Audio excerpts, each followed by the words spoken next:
6 years ago, the Sun King had summoned Laurent de la Fleur, the young Comte de Chartreux, to gossip-infested, malice-filled Versailles. Joining the musketeers meant he had a chance to escape the intrigues and backstabbing that plagued the court.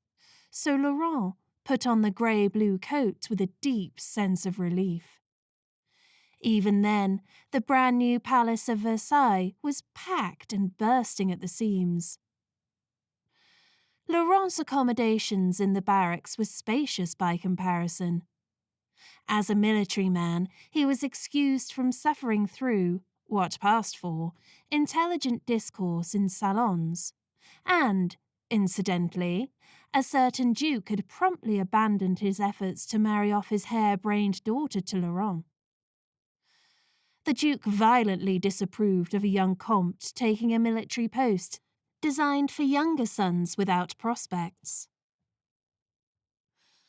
Laurent had considered himself fortunate in his decision. He appreciated the camaraderie of the elite regiment, but he also carved out time to enjoy small bits of peace and quiet away from the court chaos. With a copy of the latest newspaper in one hand, a meat pie in another, and a flask of spiced wine in a pocket, Laurent strolled through the wide open space of water parterre. The sun was peeking through the clouds, but a soft breeze was preventing most of the courtiers from venturing outside, allowing Laurent to feel undisturbed on this rare, mild day. Laurent turned right and sat on the stone bench by the trees. He finished eating, took a refreshing sip from the flask, and opened the newspaper to peruse the articles of human follies. "Monsieur de la Fleur, may we implore you to settle a dispute?" Poor Dornell was one of the best and brightest new recruits to the regiment, and he was approaching with a stranger in tow. The stranger's swagger reminded Laurent of privateers and, observation assisted by personal experience, warned him that this young man was, despite his tender years, an accomplished cutthroat.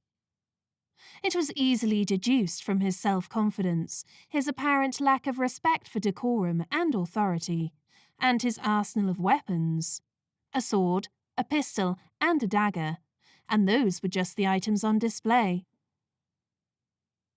His sombre dark clothes were plainly cut, his black boots were stained and scratched with age, and his leather gloves had been vastly repaired. But the hilts of the sword and dagger were brightly polished. When he took off his maroon hat, the broken nose and the nasty scar across the forehead added the final touches to his appearance. "With all respect, I apologize for intruding on your solitude, but I hear that you are a man of wisdom and order, Monsieur de la Fleur," the young brigand said as he gracefully bowed. His address was unpredictably cultured. "Will you please settle a difference of opinions between Paul and me?" He did not pause in case Laurent meant to object. "When a sightseeing visitor in Paris catches another man's hand in his pocket, and the visitor's purse is in that pocket, does tossing the would-be thief in the Seine constitute an act of justice? Or is it a disturbance of the peace?" Laurent considered it. "Did the would-be thief drown?"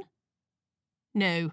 The ungrateful swine climbed on shore to bray obscenities at the visitor from a safe distance, and that's after the visitor had gone through the trouble of arranging a bath he badly needed."